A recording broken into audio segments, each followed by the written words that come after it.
първото нещо в маркетинга, което абсолютно винаги се прави задължително. И то е тест. Маркетинга не е някаква велика психология, както хората го изкарват. Качвате съдържание, тествате кое работи, което нещо работи, натискате там. Затова маркетинга не се случва от днеска за утре и затова трябва да сте търпеливи. Сега, защо трябва да тестваме? Миналия път говорихме за средната поръчка. Как можем да дигнем тази средна поръчка? Примерно чрез някакъв бъндъл. Да кажем, една тениска ни струва, както казахме, 50 лева. Може да направим 2 тениски да струват 90 лева, 3 тениски да струват 130 лева. Тоест при 2 тениски ти спестяваш 10 лева, при 2 тениски спестяваш 20 лева. Това е супер. Може да вземете за ваши приятели, може да си ги делнете някакви приятели, може да си вземеш 2 за тебе, ако са примерно просто тениски, които би носил няколко пъти.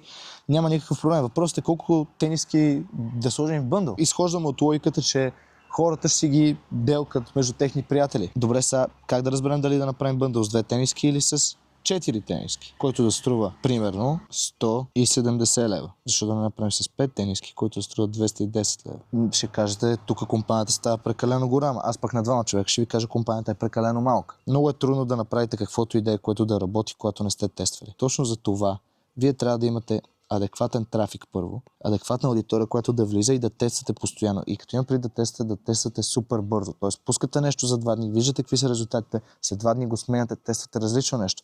Аз какво бих направил? Бих си подготвил на уебсайта да имам пейдж, който е за бъндъл с 2 тениски, с 3 тениски, с 4 тениски, с 5 тениски, с 6 тениски и 8 чифта чорапи и с подарък, примерно, връзки за обувки. След тая, имам всичките готови пейджове. Отнема ми 1 месец да ги направя. Имам реклами за всичките неща. Пускам го за 2 дни, пускам го за 2 дни, пускам го за 2 дни, пускам го за 2 дни, пускам го за 2 дни, пускам го за 2 дни. Виждам 10% ръст, виждам 15% ръст, виждам 3% ръст, 8% ръст, 30% ръст. Мисля, че имаме победител. 30%. Мисля, че имаме второ място. 15%. Виждате двете най-успешни неща. Правите идея между тях. Тествате го.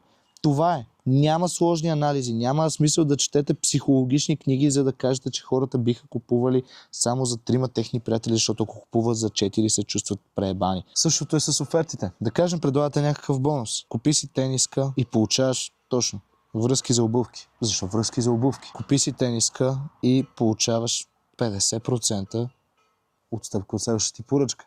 Това е по-добро. Купи си свичър и получаваш безплатна тениска. Има хиляди оферти, които можете да направите и за това. Пак ви казвам, тук идва въпросът как избираме кое ще се хареса на хората. Пак по един и същ начин правиме реклами за различните оферти и ги пускаме на сайта. И разходваме бюджет или вече чрез TikTok, дори не е нужно да изразходвате бюджет.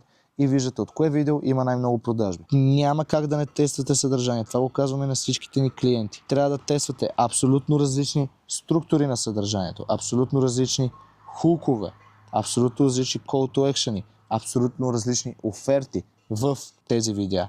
Различни начини на снимане, различни начини на едитинг, различни начини на скриптове. Абсолютно всичко трябва да се тества. Защото никога не можете да решите кой е добър хук преди просто да го качите. Никога не можете да решите и кога едно изображение е готино преди хората да ви кажат.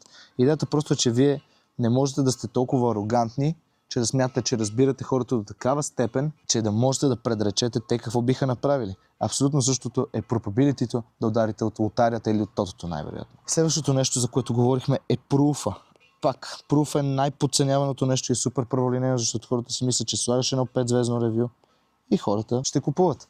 Да, може би ако е продукт за 20 лева, може би това ще работи. Само че ако си сложна 5-звездно ревю на маркетинг услугите, които струват 3000 лева и цената е много по-висока и много по-трудно се намират клиенти, това няма да работи. Затова имаме вече портфолио. Само че имаме няколко вариации на портфолио. Може да направим портфолио, в което показваме само резултати като число, което не е много доверчиво.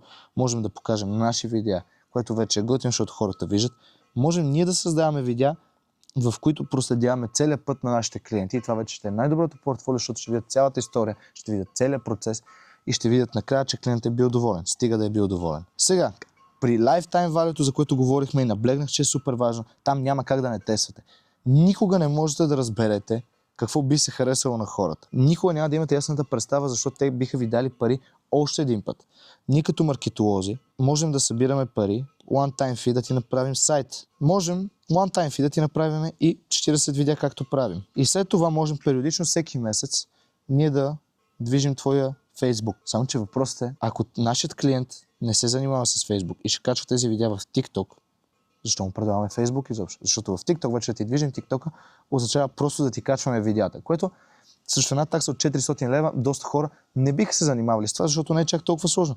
Във Facebook, примерно, има доста неща, които трябва да се анализират. И тогава би вършил работа, само че ако моите клиенти искат само TikTok и аз не съм го знал това, цялата ми стратегия, цялата ми кампания е абсолютно излишна. Точно за това, как може да се понижи надолу, за да може твоите профити да растат, само чрез една тънка линия между двете, която се нарича тест. И точно за това отнема време и не става от днеска за утре. В следващите видеа вече започваме детайлно да разискваме всеки един начин и да разберем как точно да се справим с този проблем.